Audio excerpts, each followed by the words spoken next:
Namaskar, myself Kuldeep Suman. I am going to teach you a topic electric current.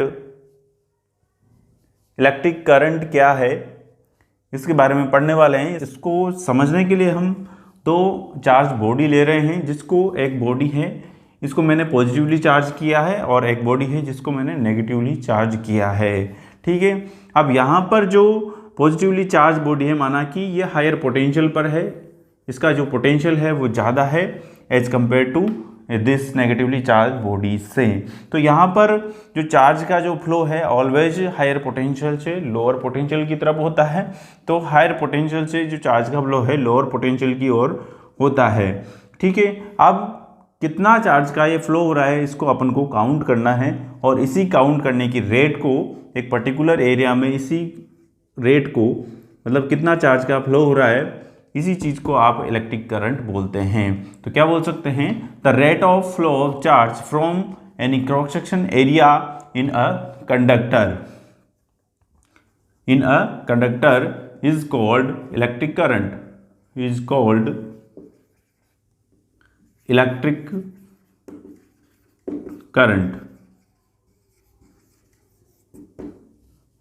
Okay, electric current को आप capital I और small I से denote करते हैं, और electric current जो है स्केलर क्वांटिटी है क्योंकि ये वेक्टर रूल रेगुलेशन को फॉलो नहीं करती है, इसलिए स्केलर क्वांटिटी है। अगर अपन इसकी यूनिट की बात करें तो इसकी यूनिट होती है, फॉर्मूला की बात करते हैं पहले। अगर इसको फॉर्मूले की बात करें rate of flow of charge, तो रेट हमेशा हम टाइम के रेस्पेक्ट में लेते हैं। तो चार्ज कितने फ्लो हो रहे हैं किसी भी कंडक्टर में particular instant cross section area में और पर्टिकुलर टाइम में। ठीक है, तो चार्ज अपॉन टाइम को अपन इलेक्ट्रिक करंट बोलते हैं। इलेक्ट्रिक करंट मतलब आई। यहाँ पर चार्ज को अपन क्यू से डिनोट करते हैं और टाइम को टी से डिनोट करते हैं, तो इसलिए अपन I equals to Q upon T भी लिख सकते हैं। अगर अपन इसकी एस आई यूनिट की बात करें तो इलेक्ट्रिक करंट की जो एसआई यूनिट है वो एम्पियर होती है, जो कि साइंटिस्ट आंद्रे मारे एम्पियर के सम्मान में रखी जाती है। ठीक है, एम्पियर और कैपिटल ए से इसको डिनोट किया जाता है। अगर अदर यूनिट की बात करें यहाँ पर क्यू मतलब कि कूलाम, अदर यूनिट की बात करें तो I equals to Q upon T होता है। क्यू मतलब चार्ज, चार्ज की यूनिट होती है यहाँ पर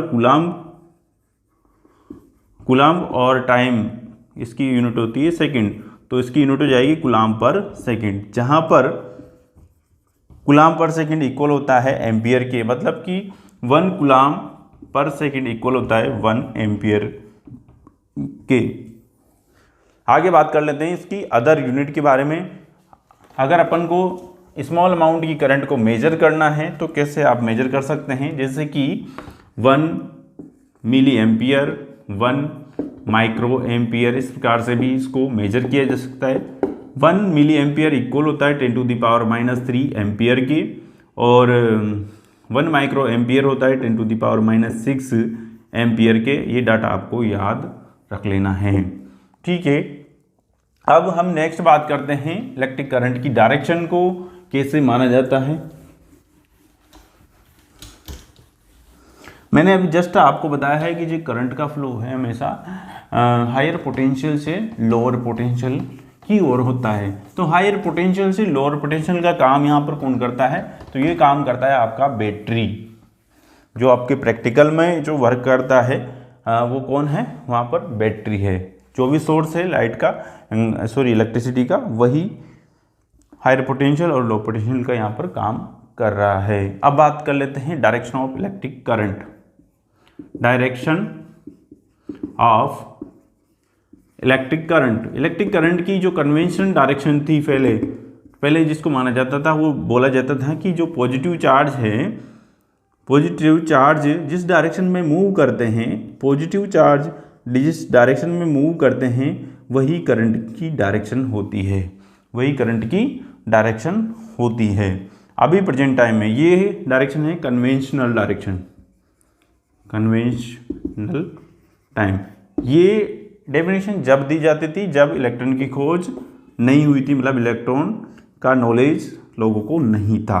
जब इलेक्ट्रॉन की नॉलेज हुई तो पता चला कि जो इलेक्ट्रॉन की डायरेक्शन होती है, जैसे मान लो इलेक्ट्रॉन इस डायरेक्शन में मूव कर रहा है, तो करंट की जो डायरेक्शन होने वाली है उसके जस्ट अपोजिट होने वाली है। मतलब यहाँ पर करंट की जो डायरेक्शन है इस प्रकार से होने वाली है। मतलब जिस डायरेक्शन में इलेक्ट्रॉन मूव करता है उसके जस्ट अपोजिट डायरेक्शन में करंट फ्लो करता है। ये अभी की प्रेजेंट टाइम की डेफिनेशन है। ऐसा क्यों बोला गया? क्योंकि आपने पढ़ा होगा एटम में जो इलेक्ट्रॉन होते हैं वो मूव करते हैं प्रोटॉन, मतलब कि पॉजिटिव चार्ज। प्रोटॉन कौन है? यहाँ पे पॉजिटिव चार्ज है, तो वो कभी भी मूव नहीं कर सकते हैं, करते हैं। तो इसको, इस डेफिनेशन को गलत बता दिया गया, जो कि कन्वेंशनल है। और अभी जो प्रेजेंट टाइम में ये बोला जाता है कि इलेक्ट्रॉन जो कि नेगेटिवली चार्ज्ड है, जिस डायरेक्शन में वो मूव करते हैं उसके जस्ट अपोजिट डायरेक्शन को करंट की डायरेक्शन माना गया है।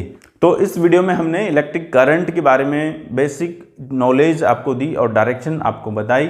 तो आई होप ये वीडियो आपको समझ में आया होगा। अगर ये वीडियो अच्छा लगा है तो प्लीज़ आप इसको लाइक, शेयर और चैनल को ज़रूर सब्सक्राइब कीजिए। जल्दी मिलते हैं नए टॉपिक के साथ अगले वीडियो में। तब तक टेक केयर एंड वीडियो देखने के लिए बहुत बहुत धन्यवाद।